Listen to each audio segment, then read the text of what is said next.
Hey guys, I'm here with former Bellator champ Brent Primus with MMA Island. So Brent, how's it going today, man?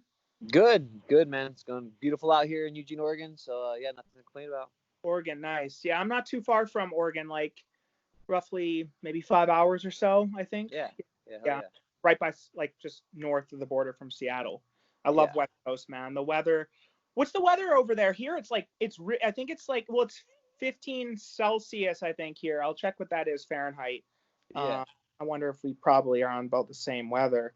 Yeah, it's Uh, around like 75, I think 75, 78 today, supposedly. 78. Okay, so Yeah. here that would Fahrenheit 56. Oh wow, it's way cooler here. Oh Wow. yeah, you guys are, yeah, for sure. And it rains a Yeah. lot more there than it does here, which is crazy because it rains a lot here. Yeah, no, but that's what I love about West Coast is that like the weather is more consistent. I feel like East Coast, I know people it was like snowing 2 months ago, and now it's like 35 degrees heat, which is For crazy. sure. 35 Celsius. So how's everything been going with training and stuff with COVID? I mean, COVID's still pretty bad. Like how's all that been? It's picking up, but still not like it was. And the first 2 months were kind of like just iffy. It's hard to get training partners, and Yeah. a lot of the training sessions were like secret, private, and Mm-hmm. but it's starting to pick up, but still it's not the same like it was. But it's getting Yeah. better. So your last fight in Bellator was February, if I'm not mistaken. Yeah. Do you have any fight plans coming up soon, or not? Nothing at the moment. Right after that fight in February, I signed a contract to fight again in July. Oh.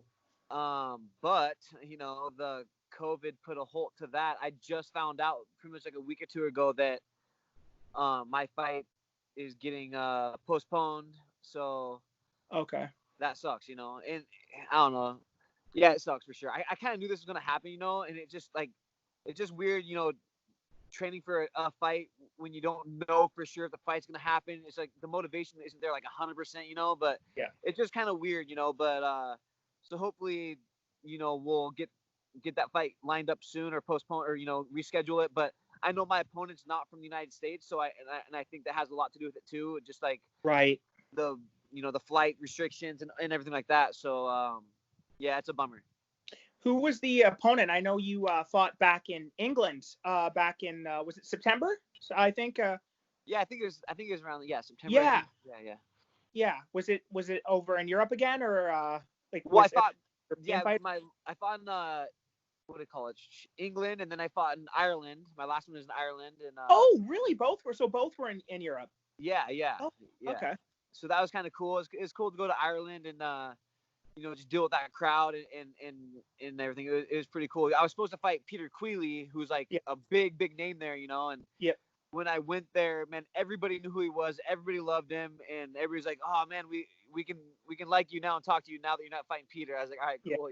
But yeah, it was cool, man. And I'm not sure if I can really say who I was gonna fight because they didn't announce it yet, but it's Yeah. definitely a top 3, 4 guy in Bellator. So it's definitely a fight that I was really looking forward to, and I think it will happen for sure. Just a matter of time. Yeah, you're fighting in England. You pulled off that crazy go plata. I was just watching that on YouTube today. That's crazy. Like, I think that's only one of the second or third one in professional MMA that I've seen. I've only seen Nick Diaz do that. And Yeah.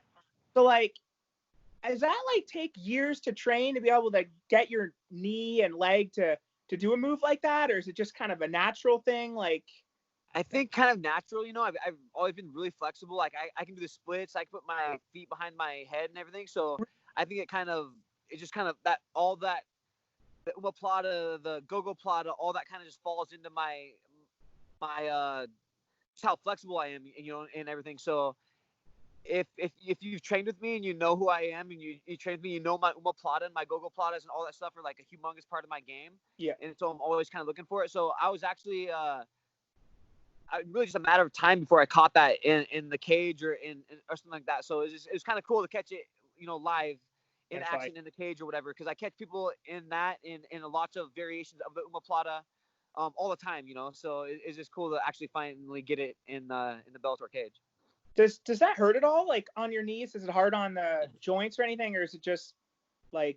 No, it doesn't hurt, and it doesn't hurt at all.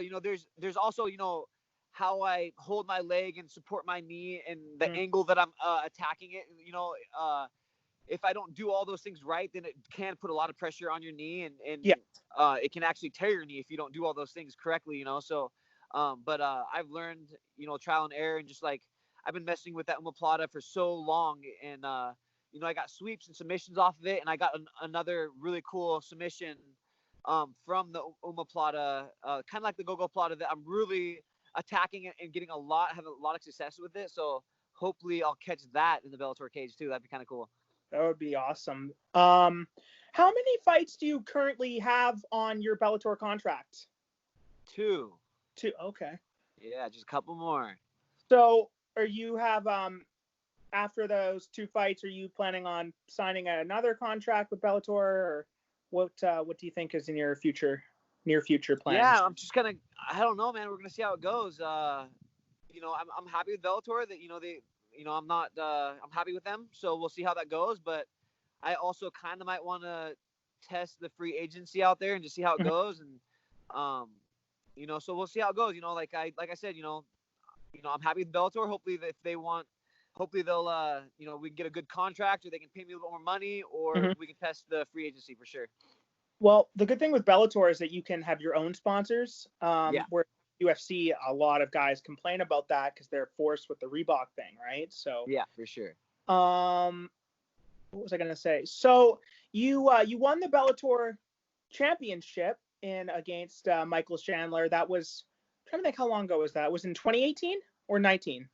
It was either in 17 or 18. 18. Okay, wow. I think it might have been late 17. I think late 17. Oh, wow. So I guess, because you have a lot of separations between fights, right? Like I've noticed. Oh man, it's a nightmare. It's crazy. That's one thing. That's probably the only thing that like I'm not, that's kind of frustrating with Bellator, is just getting 2 or 3 fights. It's hard, man. Like I just think they have a lot of people on their roster, and it's been difficult for sure. Yeah, because I was looking at your record on SureDog the other day, and you've only had 11 fights, if I'm not mistaken. 11 pro MMA fights, I think. Yeah. And that's from a span of 2010, so that's 10 years. That's not very many fights. Like that's. Heck no, it's horrible. It's horrible. And I mean, honestly, like when I first turned pro, I was already a black belt, and I had probably 10 or 12 opponents back out on me over and over and over. And it was so frustrating. I literally, I was 2-0 as a pro, and I almost called it quits and just started doing jiu-jitsu, and I went to a gym in Portland, and they had a Jason House, a manager, look at me, and he called Bellator, and they flew some guy out and looked at me spar, and I was so grateful and lucky, and that they signed me at only 2-0, but I literally almost just gave it up, because I had so many people. They would sign a contract, and I think they'd look me up and look at my jiu-jitsu background. They're like, no. And so they'd back out like weeks before. And like it happened so many times, it just killed me, and so that's a part of it. But also, man, like, yeah, I need more fights in Bellator, and I have got injured a couple times, but there's been so many times, like, I'm just waiting. And my manager's like, any week, any day. And that happens for months and months and months, and so that's the only downside, but hopefully things will pick up. Yeah, that's so frustrating that people back out like that. Like that must piss you off. My first 2 pro fights, I gave my opponents part of my purse to fight me, because really? I couldn't get anybody. Yeah, like the promoter's like, man, I can't get anybody to fight you. This guy said he'll fight you, but he wants more money. Like if you'll give him a percentage of your money, I was like, all right, let's do it, man. So I literally, my first 2 pro fights, I gave a percentage of my money to my opponent so they would, accept the fight. It was crazy for sure. And you won those fights, obviously, because you only have the 1 loss. But did you end up getting more money than them, or did they end up, even though they lost, getting more money than you? I'm not exactly sure what they made. I just know that I gave them, I think it was like 20% or something like that, of my money. And it wasn't much, because I think I only made like $1,800 my first pro fight or something like that, So yeah, it wasn't much, but still, I was like, dang, that sucks. Yeah, well, that's one thing about MMA. Starting out, it's rough to like be a starting out fighter. They don't make a ton of money, very much money, really, at all. Yeah. So Even now, like I spend so much money on fight camps, and yeah, it's crazy, man. And once you get that check, you're like, oh, I'm rich, and then you like pay taxes, and you think about all the stuff that the finances and everything you paid for, and you're like, dang, man, like I really didn't make that much money, but yeah, it's crazy. So because you don't have, you don't have that many fights really. So throughout, like when you started, being a pro fighter, did you like, do you have another job or have you had other jobs? Yeah, I mean, before I really got into it, I was like, had my own landscaping business and then, Oh, and everything. But I've always had jobs like, man, if I need money, like, I also have my what is it, the OLCC card? Like, I help people grow marijuana in like all the big, grow spots and all. I because used it's to grow legal. weed. It's legal in Oregon, right? Oh yeah, it's way Yeah. legal, And so I help grow in like some of the legal rec shops and stuff like that. And I used to grow weed years and years ago, and I was like, I started growing weed when I was like 16 or 17, and it was legal as hell back then. It was definitely way legal then, but it's just crazy. I got in trouble by the cops. I got busted when I was younger, um, and it was crazy. And then now that it's all legal, and it's just crazy. I Yeah. never would have thought that it'd be like it is today. But so like whenever I need, I'll go work and help, grow some of these spots and just help transplant and do all that stuff or water or I also teach, here and there and stuff. But yeah, for sure. But now I got to a point where I can, live off of fighting, so that's good. And Perfect. Yeah, that's good. That's good. yeah. Um, After when your MMA career is done, what would you plan on doing afterwards? Would you maybe coach? Like a lot of fighters do that, like ex-fighters. For sure. Yeah, I definitely I think it'd be cool to have my own gym someday, and I've had like some opportunities come at me, and I'm just not ready for that right now. I really want to focus on my career, and I don't really want to open up my own gym or teach right now. That's really not, it takes so much out. It's a lot of effort and, mental space, like to teach and stuff like that, and so I really just want to focus Yeah. on myself, 100% focus on myself and just give it all I can. I don't have that many years of fighting, so, but once I'm done, yeah, definitely I'll definitely open up my own gym. Or I always thought it'd be cool to be a fireman. One of my buddies, Pat Healy, that I used to train with, he retired from MMA and is a fireman now, and I think that'd be kind of cool. So I don't know. We'll see how it goes, though. We'll see. That is cool. Yeah, like Stipe. Stipe is also a Stipe Miocic, UFC heavyweight champ. Yeah, for sure. Yeah, firefighter. How many more years do you plan on fighting? You're 30, 35, right? Yeah, it's crazy. But you haven't taken really that much damage in your career, have you? Like you've never been knocked out or anything before. Like Justin, I mean, really, I feel like all my damage is training. I mean, I definitely had some concussions and some broken bones here and there for sure in training, but I definitely feel like I can go until my early 40s. I feel good, man. I'm ready, and it's just crazy to say that I'm 35. I feel like I'm 28. I might not heal quite the same or whatever, but I feel good. I feel fast. I feel strong. I feel smarter than I was when I was in my 20s, and so I definitely can see myself fighting in my early 40s or whatever. Nice, that's good. I mean, yeah, like people have had successful careers in their 40s in MMA. Like I've seen it happen. Like yeah, like freaking. I know he's kind of a different species, but Romero or whatever, that guy, like, he's like 41 or 42, right? I know, he's crazy, man. Yeah, like yeah. And even Bisping was like 39 when he won the belt, the middleweight title. So I was watching your post-fight interview, the one in England, and you were calling out Michael Chandler, saying that you want that trilogy. I think if I'm not mistaken, you said something about not really being a big fan of the guy. I think Not a fan of him, not at all. Not a fan of him. Yeah, so that's no Not secret. Like, what is exactly happened? Like, why is there beef between you guys? Was he like disrespectful? The main thing is just like he was so cool to me. He's like, oh, Brent is like, he's such a badass. He earned this title fight. He's really dangerous. And then as soon as I beat him, he was just a disrespectful little shit, And Ooh, damn. and what's crazy is like, Like, I literally trained for that one kick for 3 months. I kicked hundreds of kicks every day. My coach had me on the damn hardest heavy bag in the gym, sometimes for an hour, just kicking as hard as I could. And I killed training partners with that low calf kick. And then I landed on him, and it happened so well. It happened too well. And I didn't even think that anybody thought that he rolled his ankle. I didn't know that anybody thought that until I showered. I was in the back, and then I saw like him. Oh, I rolled my own ankle, and I was like, what the hell? And for me, that was like the most, like the poorest sport losers thing you could do. Like, he literally just blamed that kick on him rolling his own ankle when he went to the doctors, and Scott Coker said before him in an interview, like, literally, that's from impact. It was from Brent's kick.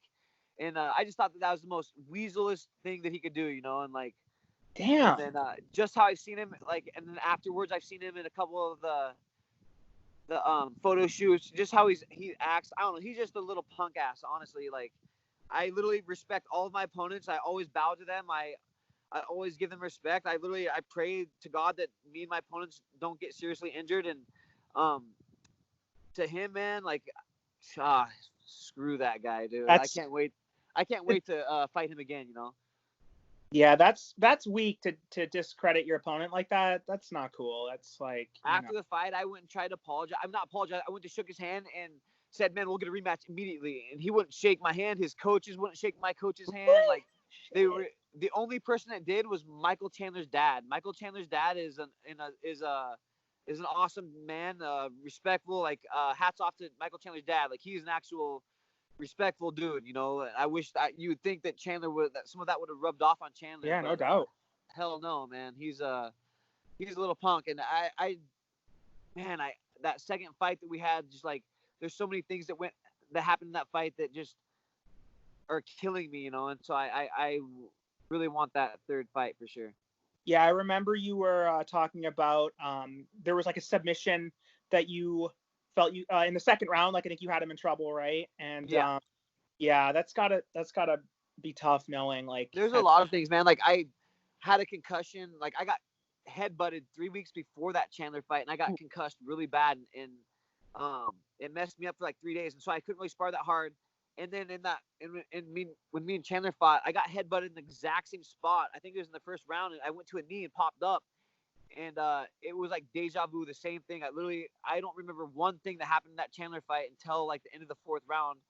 I remember just like it literally just boom popped up, and I remember listening to my coach, and it was the fourth round, and I don't remember anything until that happened almost. Wow. Just like couple pictures, and then there's a couple things that happened in that fight, and also I'll talk about later. But yeah, man, it sucks. So hopefully I want that fight back, and I know that I can do better, and I want that fight back. And also I'm curious, Patricio Pitbull, I think he made accusations that Michael Chandler was on like performance enhancers. What are your thoughts on that? Like, do you think, you fought him twice, do you think that's... I would 100% not doubt it. I would not Really? doubt it at all. Just how, yeah, man, I would not doubt it. Not at all. Just how he felt, yeah, man, you never know, because I hate it, because I've had people tell me that I'm on steroids my whole freaking life, and I used to get mad. I'd be like, fuck, man, that's so annoying. But now I just kind of think it's a compliment, and people tell me I'm on steroids and I'm not. And I think it has to be a compliment. You have to take it as a compliment. You're like, sweet, and what's crazy is, like, I think I was in the 7th grade in homeroom class. I flexed my bicep for a couple of these dudes, and they're like, oh my God, that's the biggest bicep. Really? In homeroom. They're like, and they started telling everybody that I was on steroids when I was in 7th grade, and my whole school thought that I was on steroids. Really? And I got a letter, or a hall pass, or somebody came into my class in homeroom, like, you gotta go to the principal's office. And I was like, what the hell? Went to nothing new to me. I used to go to the principal's office almost every day, it seemed like. But anyway, so I went to the principal's office, and he's like, yeah, I heard you're on steroids. You're on steroids, right, Brent? I'm like, what? No way, dude. 7? That's crazy. They called my parents. They called my mom and everything. And it's just because, like, my biceps are, like, really big, and like and so I literally have been told I'm on steroids ever since I was in 7th grade. So, but yeah, I don't know. I do think it wouldn't doubt if Chandler is, though. Yeah, well, I think you got to take that as a compliment. If you know you're a clean fighter, and you know, and people think that's means you're like doing a great job, like you're fit. And Oh hell yeah, man! They can test me all they want. They can do freaking like I would love USADA or something like that to be in Bellator because I know they'd catch a lot of people, and I think they'd catch Chandler, and I think they'd catch a lot of people. You know, I'd love for them to come and. The only thing that they will ever find in me is THC. That's the only thing that they will find, you know, and I get that out of my system. I quit like a month before and stuff like that. So, but other than that, man, like I welcome drug tests. I love it when they drug test me, and yeah, man. So yeah. yeah, I've never understood how the THC, like they can there's been guys in UFC who've been like suspended because of that's I find that kind of ridiculous. Like, I don't know how marijuana can really, or THC can really be that much of a performance enhancer. Man, it's crazy. For me, like, I started smoking weed when I was in like 8th grade. Yeah. And I've always had like really, really bad ADD and ADHD, like, Yeah. hyper as hell. Like, I was getting sent to the detention room every single day, you know? And then as soon as I started smoking weed, I could like actually calm down and sit down, and I could like sit through a whole class, you know? And, my grades actually got a little bit better when I started smoking weed because I could actually sit through class. And I remember the school tried to get me on like Ritalin when I was in like 6th grade because I was like hyper as hell, you know. And my mom was like, "No, I don't want to do that." And thank God my mom's awesome and never got me on like Ritalin and all that stuff, you know. So, but for me, man, like it helps me in so many ways, just like dealing with stress and the medicinal part of just being so broken down and beat up in between training sessions and everything, you know. So for me it's a medicine, and it's kind of cool seeing it being legalized in baseball and all these other major sports.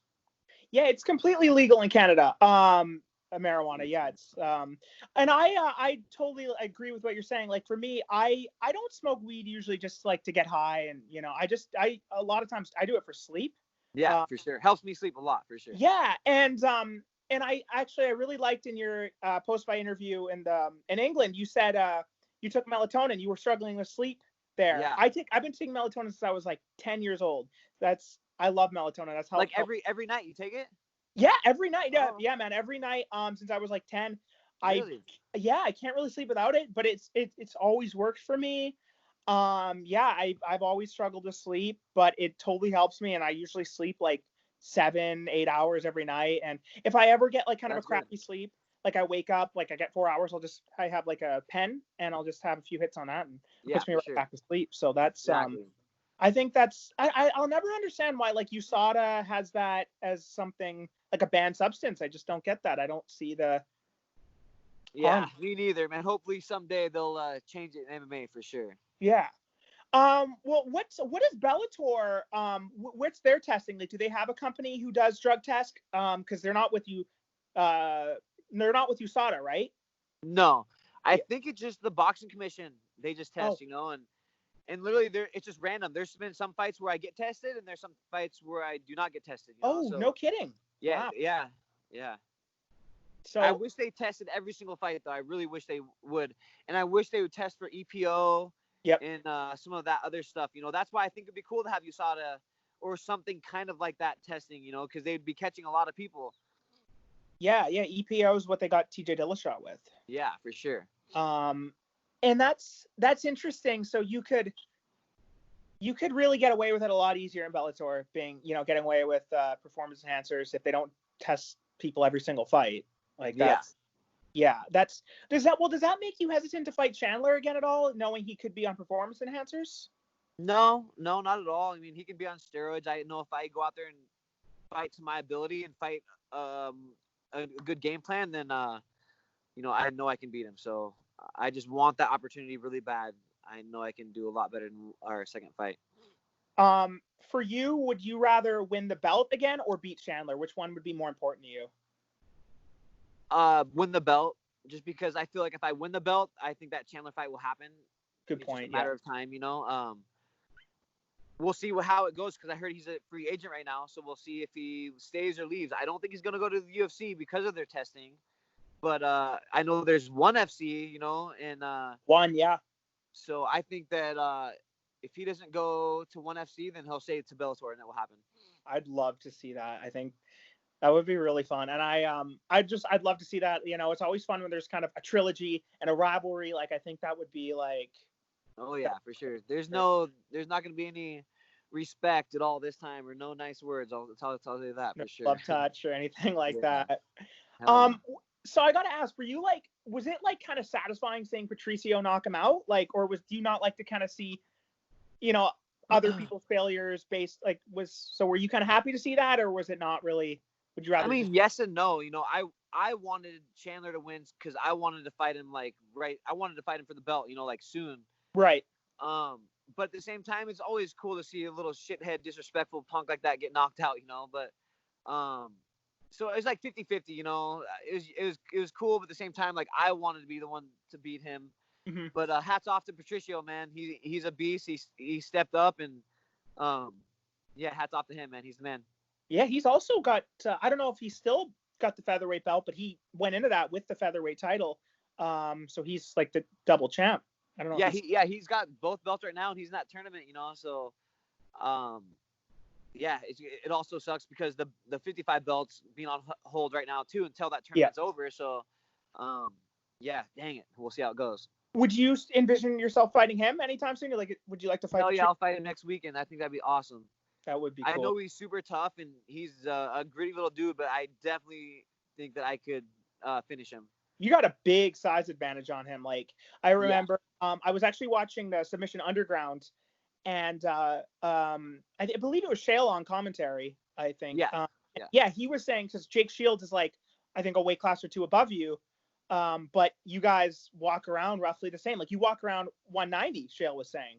Yeah, 190, 200 pounds, yeah. Damn, I was 210 when Chell told me that they want me to go against Kesa. You know, I was supposed to go against Michael Kesa. Oh shit! And I was 210, and I was like, crap. And so I was like, I started running and dieting. I got down to 190, and then they're like, oh, you're gonna go against Jake Shields. I actually started to get lower than 190, but then they said that I'm gonna go against Jake Shields. So I was like, all right, I'm gonna stay around 190. So I just, you know, I can fluctuate my weight like crazy, and wow, yeah, it's crazy. So the weight cut's not too bad for you? Like cutting like 35 pounds, that doesn't bother you at all? Like, it doesn't.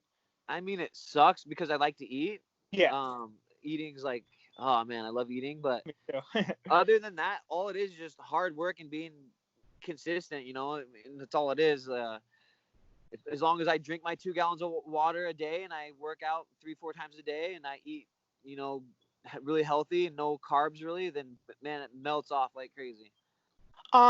Would you see yourself ever going up to like welterweight? Since, you know, you're a pretty big dude for lightweight, like welterweight, you'd probably be about average size. Yeah, you know, I've definitely thought about it, and I was going to when I first turned pro, but at that time I was training and sparring with like Mike Pierce and Rick Story, and some of these guys, and I was like, damn, these guys are beasts, man. Like, it's just, like I just have like a smaller bone, you know, structure than those guys. Those guys have bigger bones, and I feel like they can just put on more weight than me, you know. And so I was gonna go to 170, and I trained with those guys, and I was like, hell no, those guys are big as hell. And when I'm training really hard and running 5 miles and doing all my stuff, you know, like I usually walk around at like 180, you know. And so I was like, man, I'm just gonna suffer and cut the weight and be big for my division instead of being kind of smaller. Yeah, I think that's an advantage, definitely, to be bigger. And I think a lot of fighters kind of do that. But you've never missed weight before, have you? Oh, hell no. No, see, that's great. You never miss weight. So the way I see it, if you can make the weight healthy and never miss weight, why not? You know, why not get bigger in the weight class? But I wonder, would you be interested in like a 165 weight class? Like a lot of guys, I feel like that would be so good for, because, you know, some that'd be perfect for me. I think Yeah. that like that'd be the perfect weight class. I wouldn't have to cut too much, but I think I'd have a lot more energy. I think let's do it, Bellator. Let's get a 165 class. I think it'd be awesome. I've always liked that. Like, I feel like, you know, weight class should be 10 pounds different, because some weight classes are like 20, like, you know, because lightweight to welterweight, that's 15. And then you go, welterweight to middleweight, that's 15, and then middleweight to light heavyweight is 20. So like, Yeah, I kind of I think there should be like 10-pound. for sure. Yeah, I think that would be better. I think you'd get guys. I think you'd get better fights too. Like guys like wouldn't be killing themselves to make the weight. Like I think it would. 100%. I Yeah. think so too. I'm like right at that cusp where I'm a really big 155er, or I'm kind of a smaller 170er. I feel like, or maybe average, because there are Mhm. a lot of welterweights I spar with that I'm like kind of the same size with, really. Yeah. But yeah, I don't know. I just like am so crazy in my head when I fight, man. I just I stick to like a schedule, and I have like this routine that I do, and if I don't do that routine, then I feel like a pussy, so I have to do this routine, and just doing that, I just lose weight, and I don't know, I've just been doing it for so many years. It's just what I do. So I'm curious because you've been a pro MMA fighter for 10 years. Was all your fights were all your fights at lightweight? Yeah. Okay, so was making the weight, is it a lot harder now being 10 years older, or have you always kind of found it kind of the same? Yeah, I think man, it's crazy. I feel like after every single one of my fights, I would get a little bit bigger after every one of my fights. And like, what the hell's going on? And I remember when my Evan Dunham was in the, I know in UFC, and we used to train with each other all the time back in the day. But I remember talking to him, this was years and years ago. He's like, yeah, I'm up to 190. And I was like, oh my God, I cannot believe he's at 190 and he fights at 155. And then after, so many fights, I just gained more weight, and like literally I'll be fight at 155 or weigh in at 155 on a Friday. Saturday, I'll go at like 180. Wow. On Monday, I'll be like 190 at least, 190, 195. And like a week later, 2 weeks later, man, I'm like, yeah, 190, 200 pounds. It's crazy. Damn, that's crazy, man. I can't imagine putting my body through that. That would be like, I respect the dedication of fighters so much who can make that weight. Yeah, it's a lot of dedication, a lot of hard work, and a lot of suffering. What are your thoughts on fighters who've missed weight? Like, have you fought anyone who's missed weight? Like, do you kind of lose a bit of respect for them? Yeah, man. My last opponent missed weight, Chris Bungard. Yeah. But I got 20%, thank you. And then who else, man? There's been a couple guys in Bellator that missed weight, but I got 20%. I went and bought a TV, like a 75-inch TV off of one of them. Nice. I think it was two or like probably 3 or 4 fights ago, that Brazilian dude I fought. Yeah, I got 20% and went and bought a big ass TV. I was like, oh, thank you. So, yeah, it sucks though. Whenever I see those guys, man, I think they're completely lazy. Man, I literally go through hell making my weight. Hell, like I literally wake up in the middle of the night dreaming that have nightmares that I ate a burger or ate a piece of bread. Like, really? Shit. Dude, people have, man, it is so freaking hard, man. Like, to make my weight, and I suffer for like at least 2 months, and then I don't eat nothing for like 24 hours, and then I go cut my weight, and it just sucks because like I was in the sauna one time when I fought that Brazilian dude in Bellator, and I was in there for 20 minutes at a time, if not longer, doing, on a timer. And I tried to get out. My coaches wouldn't let me out. I'm like, oh, dying. And he would come in there drinking water. He was drinking water in front of me in the sauna, doing like 5 minutes. He's like, oh, and he'd go out. I was like, dude. But that also tells me something about them, like they're just not mentally strong, And then that Chris Bungard guy, my coach went down at like 11 o'clock in the lobby before weigh-ins, the night before weigh-ins, and Chris was down there. My opponent was down there with his team, and they were eating, food. And I was upstairs in the fetal position, dying, and so that pisses me off for sure. It's got to feel like a slap in the face for sure. Like it's got to, when your opponent doesn't take it as seriously as you, you're killing yourself to make the weight, and they're just like not even. Oh yeah, definitely pisses me off, man. But it also tells me something about their work ethic and something about them. If they can't do all those little things and be consistent and make their weight, then it just tells me just about their work ethic, honestly. So, yeah, like, for example, like I'll see fans talking on pages shitting on fighters who don't make weight, and some fans will go out there and being like, "Shut up, you're not in there, you're not the one that's to make weight." But at the same time, it's like, what is their job though? They signed the contract. So, yeah, for sure.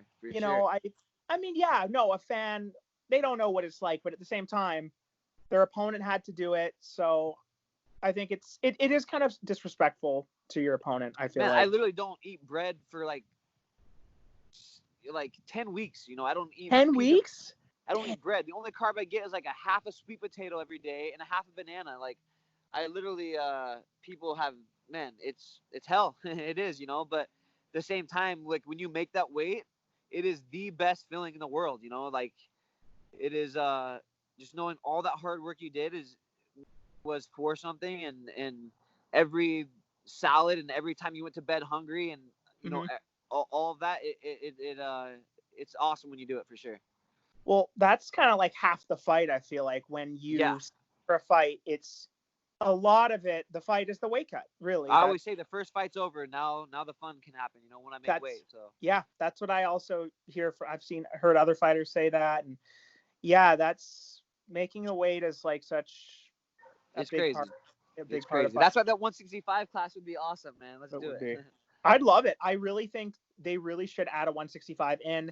I guess they don't want to do that because they are worried what happens with 170, right? But because like that's kind of the one thing, because you can't to have a weight class 5 pounds apart. I don't know. I don't think that would. I don't know. I mean, in boxing they have a boxing class like every 2 pounds or something like that. That's true. Yeah, that's true. But I do think for MMA, like 15 pounds it's a lot. It's a big. It is. It's a big separation. So I feel like it'd be, or maybe even like 160. I don't know.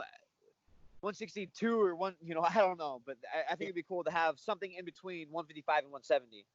I agree. I think they should. I'd like to see that in the near future. I'm hoping they do something like that. I don't know if they're going to, but what was I gonna say? So for so you did the submission underground against Jake Shields. Was that your first time doing that? Yeah, doing the SUG. Yeah, it was. And that was during COVID. That was in May, wasn't it? That was just a couple months ago. Yeah, that was like a month ago, I think. Yeah, and Yeah. it was crazy, man. It was like literally like top secret. I did not know where I was going. I didn't know the venue until I got there. I had no idea where I was going. So it was kind of cool. I couldn't have any coaches with me. I couldn't have any friends or family with me. So it was just like a solo mission, man. It was crazy. It was like yeah, it was like, I don't know, man. It was cool. It was cool. Where was it? Top secret, man. Oh, top secret. You can't even say now after it's done. No, I can't. It was in Portland. It was in Portland. Oh. Were you tested for COVID? No, but they checked my temperature and stuff like that, and then I talked to a doctor, and they asked if I've been around anybody with symptoms or COVID or anything like that, but they didn't test me for it, but they definitely, checked my temperature and everything. But they also had like a hazmat people, like wherever I'd sit, they had somebody washing it down or wiping it down, or like in between rounds, they washed the whole cage and all in the mats and everything. And they could only have like a certain amount of people in the actual venue at a time. And everybody had to be outside, and everybody had their own little tent. And they definitely, that's why I couldn't bring my coaches or have anybody with me, because they didn't want to have anybody there, really, And so, yeah, it was cool. It was cool. You, Jake, and the ref, basically, and the. Yeah. Wow. Yeah, that was the first time I've ever watched Submission Underground. Actually, I just watched it today, and it's interesting. So you start in like different positions. Like it's not like it's just. Well, the first round is just like a regular 5-minute round. Yeah. You start from your feet, and then you go. And then if nobody submits, then you get to either pick the back or the armbar, and that's a 2-minute a round or whatever, and then they either do whoever escapes the fastest, and they add those times up at the end, or they if I submit him, then he has an opportunity to submit me in that time or under to win. Yeah, how did they determine who got like the back position first? Because I remember Jake got the kind of the back position first, and then you got the armbar, because that's kind of an advantage, like to be able to go first. Yeah, they flip a coin like right after our match. Like as soon as we got done, the ref was already flipping a coin. Oh, no kid. Oh, okay, so then and you picked it and you got him with the armbar. That was I've been practicing and drilling that one armbar. I kind of like switched it up and kind of made it up just for that rule setting, because they get to start underneath your leg. Yeah. And yeah, it worked out like a team. Man, it worked out perfect. I visualized it for so many times, man, doing that armbar against Jake, and it worked out perfect. Would you see yourself doing the submission underground again? Is that something you want to keep doing? Because I know yeah, man. There was talks about me going against Gilbert Burns before he fought Tyron Woodley. Seriously, So awesome. And then there's also talk. I was gonna be on the July 12th card, but the guy that they wanted me to go against I think he's competing in another tournament or something. Mm-hmm. So I think I'm gonna be doing it in August if I'm not fighting around that time. That would be cool. Yeah, that was I definitely gotta try tune into more of those. They have like a lot of people on there. The submission. They got some good grapplers on that. Yeah, Chill does a good job, man. He gets some studs on there. Yeah, they had like Luke Rockhold's been on it. John Jones has been on it. They've been tons. That's definitely a cool thing. I enjoyed that. What would you say is your favorite submission? Out of like all the submissions, which one do you think is your favorite? One that I've gotten, or one that I like? Well, I know a gotten is rear naked choke. I was looking at your record. You've gotten like the majority of those. So I guess which ones you like the best? Man, that's hard to say. And then honestly, I've always been a rear naked choke guy because it's like the most. I think it's like that's like the art of jiu-jitsu is get to the back, and so rear naked choke's definitely been like my number one thing since I was first started pretty much. But I definitely, my new thing is this go clinch. It's my new choke, and I've been getting a lot of people with it, and that's my new one that I've been getting a lot of people with. But yeah, I mean, it's hard to say, man, because man, they all have their own. I love arm bars. I have awesome arm bars too, So, but I'm gonna go with my go clinch because it's kind of new and it's something that is kind of not that many people see it, and so I'm gonna go with my go clinch. Okay. Sorry, I was just looking at my other device there to see if I had any more questions for you. I guess I don't. I've asked all of them. This has been on for about 42 minutes. That's hell yeah. I guess I'll let you go, man. I've been on almost an hour. I just want to say thank you for coming on. It was really great. Do you have any closing statements or anything you want to say before we wrap it up? No, thanks for having me on, man. I appreciate it. And hopefully I'll be fighting in Bellator soon. Hopefully we'll figure that out. My manager said he's talking to him and they should know something, a date by the end of this week. So hopefully that's going on. And I appreciate having me on. It's cool. Thanks so much, Brent. I really appreciate it. This was a lot of fun. Heck yeah, man. Take care. Yeah, man. Enjoy the rest of your day. You too. Okay, bye.